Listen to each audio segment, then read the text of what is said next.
Hello and welcome to this Astranti mock debrief video. In this video we're going to be looking at the mini mock exam for Knowledge City Technology Park, and this is the pre-seen company that will be used in the CIMA Strategic Case Study exam in November 2020 and February 2021.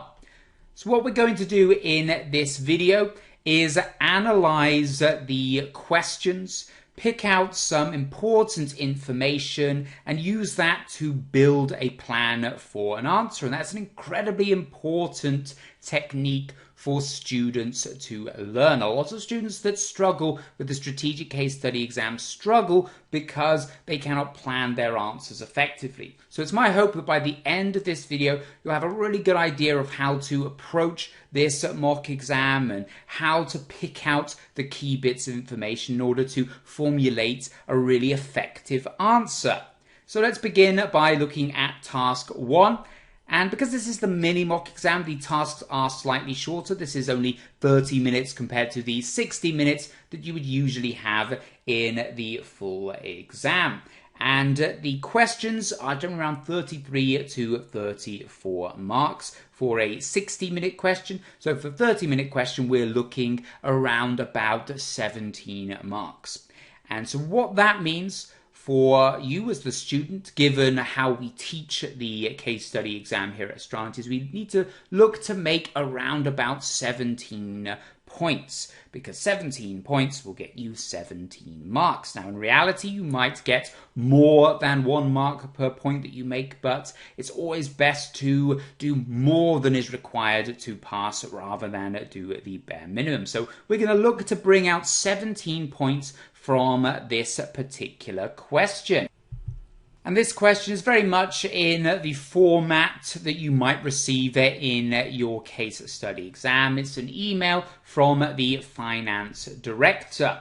And there'll be some information that you'll need to rely upon to answer the question. There'll also be some reference material which you are expected to bring up in your answer as well. But before we go into any detail looking at the reference material or the bulk of the question, I always advise that students go down to the requirements. And the reason for this is because this sets the scene for what you are looking for. A lot of students might look through the question, try to bring up points, etc., but they don't know what they're looking for yet. Until you know what you're actually looking for, there's no point in spending your time analyzing every single sentence. So let's establish what our actual priorities are for this question. The question is asking us to evaluate the viability of a proposed high school project for KCTP, and then asking us to provide a final recommendation on how to move forward with this project, including the justification and the explanation.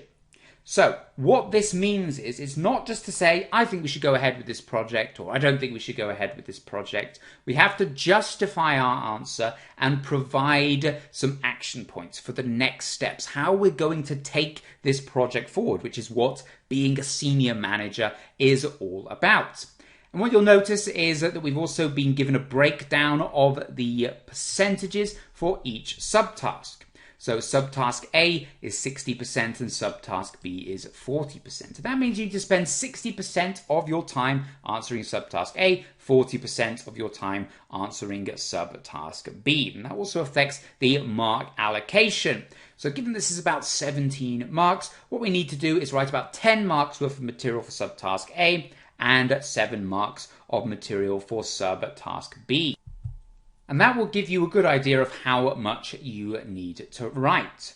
So now that we've established what we're looking for an evaluation of a project and then to provide a recommendation, we can start looking back through the material. Look at things that we're looking for in order to answer this question, which is all about evaluating a high school project.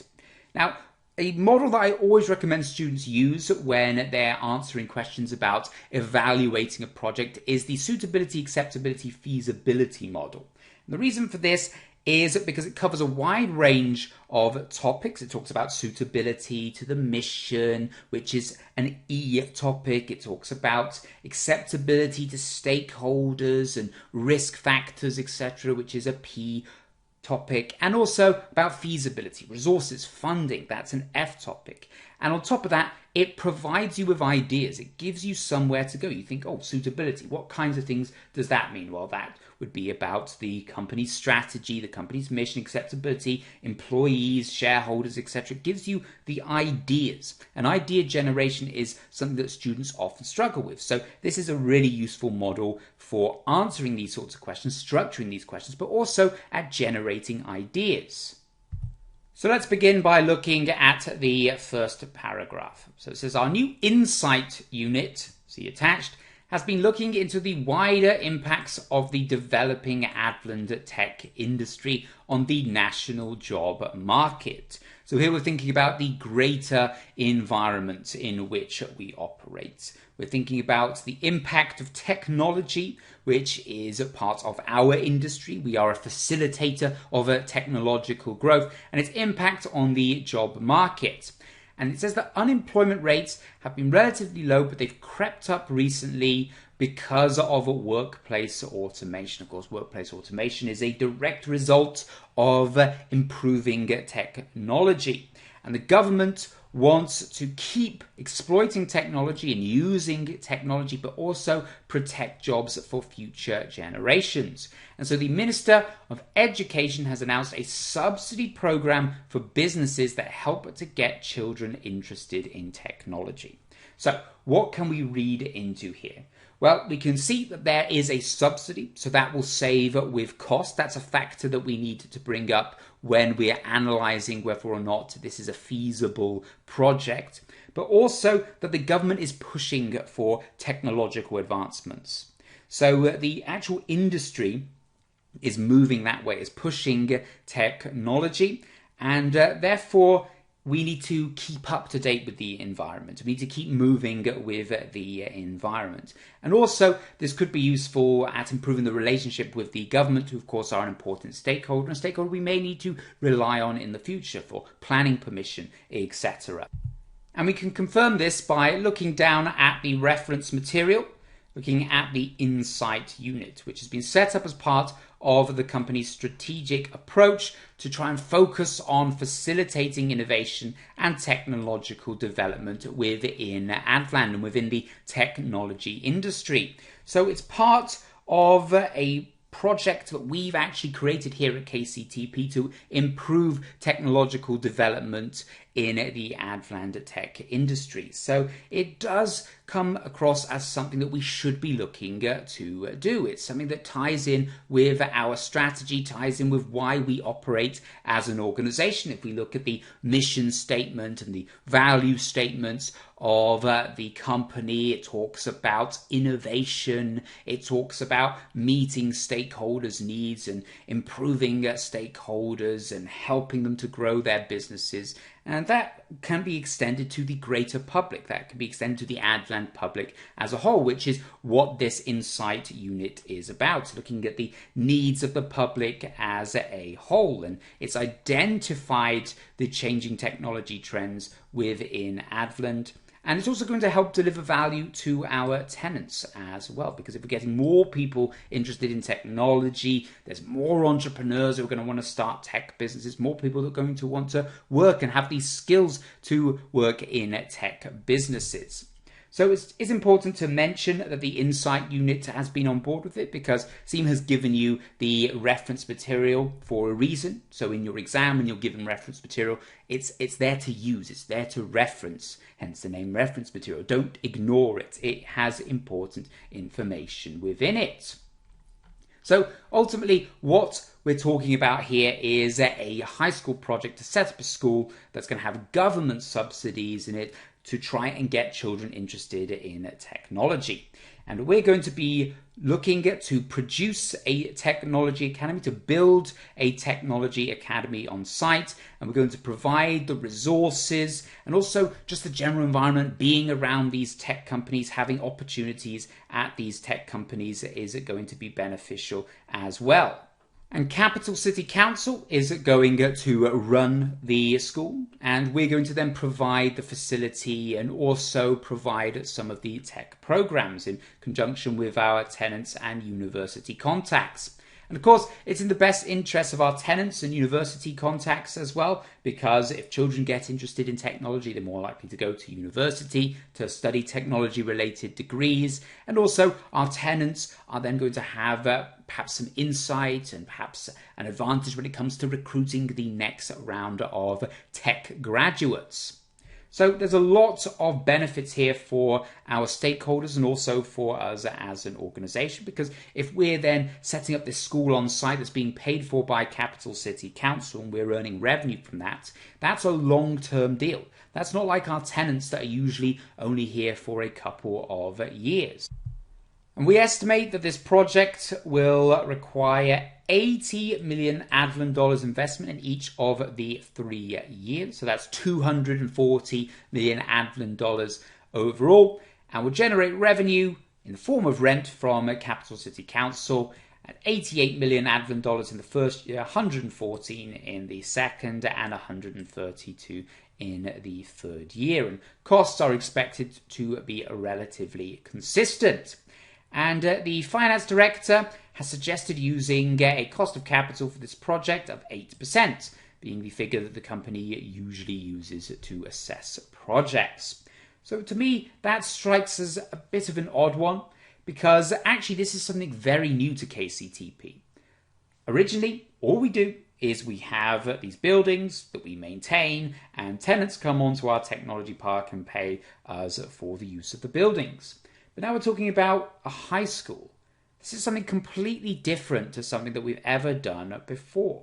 And therefore, to use the same cost of capital to appraise this project may not be appropriate. We perhaps need to use a higher cost of capital in order to take into account the added risk of undertaking this project, because of course it is a riskier project to undertake. We do not have experience in setting up schools on our technology park. But if a net present value is positive, then generally we suggest that we undertake the project because it adds value to shareholders, which of course is the purpose of an organization. So let's take a look at the net present value now to see whether it is positive or not. So as we can see, we've got the various different figures that were mentioned in the question: 88 million in revenue in year 1, 114 million in year 2, and so on. And then the fourth year has been calculated in perpetuity. And overall, that gives this project a net present value of 78 million Advent dollars. So what this suggests is that undertaking this project now adds 78 million Advent dollars in value to our shareholders. So based on this alone, we should undertake the project. But of course, we do need to remember that we might need to use an appropriate cost of capital, because this is not a project that we have undertaken before. And so if we do undertake this project, or we undertake this analysis with a higher cost of capital, let's say 10 or 11%, etc., and it still has a positive net present value, then yes, perhaps we should undertake the project. So financially, it makes sense looking at the net present value. And also when we think about the insight unit and what they're about and their recommendation, it perhaps does make sense from a strategic point of view as well. Why the business exists to facilitate technological growth. So it makes sense from that point. A couple of things we do need to consider though before we look at building our plan is think about the impact on some of our more direct stakeholders. So staff, will staff be affected by this at all? But based on the information given in the question alone, I don't think they will be, because staff will not actually have to undertake any more tasks. It's still a building on our campus. So it's not going to have a big impact on staff, and shareholders, of course, are going to be happy if it's going to add 78 million Advent dollars to their wealth. But some things that might impact this is just looking at the risk factor. It's not something that we have dealt with before, and also we might need to acquire additional knowledge because it's not something that we are familiar with. So There's a lot of points here that we need to bring up. What we're going to do now is take a look at a plan for this answer and start building upon that to give you a good idea of how to approach a question such as this in your exam. So we'll start with task 1, which was the project evaluation. That was worth 60% of the marks. So we're going to give it 10 marks. And I mentioned to use the suitability, acceptability, feasibility model here to really help break down and structure the answer and build a nice skeleton for you to turn into your answer more effectively. So here's a look at what I've done here. Remember, we're looking for around 10 points, so I've got 4 points for suitability, 3 for acceptability, and 3 for feasibility. So I'll just run through my reasoning for each of these particular points. So the first one here is suitability, and it's perhaps not suitable in that it is a higher risk. So think about ANSOS. This is a new market because we're dealing with completely different customers, completely different demographics, etc. And also, it's a service that we have never provided before. So it is a higher risk because we have that lack of knowledge. But on the other hand, there is the government subsidies, and that's going to make the whole thing a lot cheaper. It's also going to help with regards to our relationship with the government. And given that they have recently announced them, it's a good chance there's going to be a lot more providers trying to offer a service like this in the future. So it might be a really good time to enter the market now, because it does tie in with ultimately what we are trying to achieve there, which is to be a company that facilitates innovation, that facilitates technology. We can be part of training the next generation of tech entrepreneurs. So that does tie in with our mission. Another point that I've mentioned here is directly from the pre-scene itself, and that is there was talk of a cash flow risk in the risk statement within the pre-scene. The problem with that is that a lot of tenants are startups, some of them don't survive their first few months, etc., and so they might go bankrupt, and then of course we haven't got the money. We're not getting that money in from their tenancy agreements. So there can be a cash flow problem at the company. There is a risk of a cash flows if too many tenants back out. But of course, if we've got a school, that's going to be there year after year after year, provided it's all okay and the project works well. So that will actually help with our cash flow risk. So that is suitable for us as an organization. And it will also diversify our revenue. We'll be getting it from a different source. We'll be just relying on tech companies. We'll be relying on schools as well. It might open up new avenues for revenue in the future. Then what about acceptability? Think about our stakeholders. Think about our shareholders. Well, think about our tenants and our university contacts. They're going to be happy about it because it means they get more contact with perhaps the next generation of students, the next generation of employees, etc. Shareholders are going to be happy because it's got a positive net present value of 78 million Advent dollars. But we do perhaps need to consider using a different cost of capital to take into account the increased risk.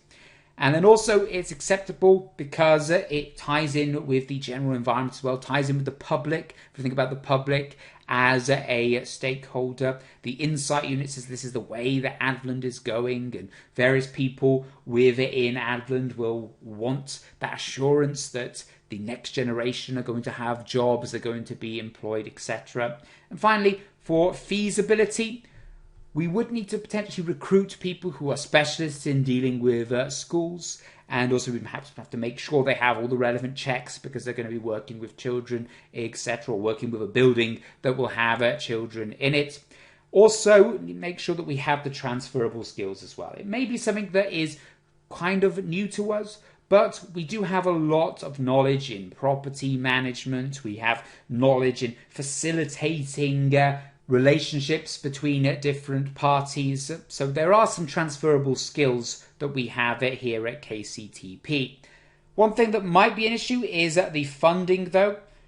Now, it's going to cost 240 million Advent dollars over 3 years, and whilst we do have 264 million Advent dollars in the bank at the moment, a lot of that is going to be needed for working capital, things like salaries, things like our trade payables, which are already far higher than 264 million. So we may need to raise additional funding. But luckily for KCTP at the moment, the gearing percentage is quite low, which may make it feasible to raise additional debt financing. So lots of good points to really get your teeth into here and to really expand upon when you're writing your answer.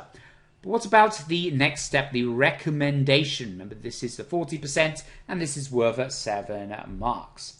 So the way I would suggest breaking these 7 marks down would be to allocate 1 mark for your conclusion, your recommendation, then 3 marks for your justification and 3 marks for your action points, like so. And I've said that, yes, we should go ahead with this project. I do think it's suitable, I do think it's acceptable, and I do think that it's mostly feasible as well. But that's only provided we recalculate the net present value with an adjusted cost of capital to take into account the additional risk. And my justification for going ahead with this project is that I do think that we will be able to carry over our skills and our brand name to make this an appropriate project. We do have experience in building management, etc. We have the contacts in order to facilitate growth and innovation. I think it's an appropriate time to enter, given the announcement of the government subsidies, and might also help improve the longer term profitability of the business as well, and takes into account that cash flow risk. And then finally, on to the action points. Now, this is where you really show the marker that you're thinking like a senior manager, when you actually put forward a case for the next steps for the project. And the great thing about action points is not only do they look brilliant, they're actually really simple, really straightforward. And a lot of these things can be applied to almost any question that you are answering. So the first thing I suggested here is to recalculate the new cost of capital, or to calculate the new cost of capital, and find some industry betas. So find some technology academies or some companies that have got schools on their campuses, and use the industry beta to try and find out the riskiness of the project and therefore determine an appropriate cost of capital. What you then need to do, provided it's still positive, is to seek board approval and source finance and set up the project management team. Ensure you've got people with the relevant skills and you've got a project leader who can take responsibility of it. And they'll be responsible for building the relationships with the necessary parties and also acquiring the relevant knowledge to make it work. And finally, you review the project regularly. So perhaps after the first few months, then after a year, and then when the project is complete, etc., review the progress. Look at what went well, look at what didn't go so well, and what lessons can you learn from that to carry forward to the next project. Because that's another important thing for a senior manager to bring up, is the learnings that can be taken from every single project. Because that's how you improve going forward. Okay, this project was all right, it didn't go as well as planned, but why didn't it go as well as planned? How can we make sure the next project does go as planned? And so that's my approach for answering the first question. If you are able to produce a similar plan to this when you are attempting a question, you'll be in a really good place to write a really effective answer. Because, as I'm sure you can see by looking at this, this is a really good starting point. All you would then need to do is turn each of these particular points into a paragraph, and you should be getting a mark for each of those paragraphs. And now we're going to go back to the mini-mock to take a look at the second question.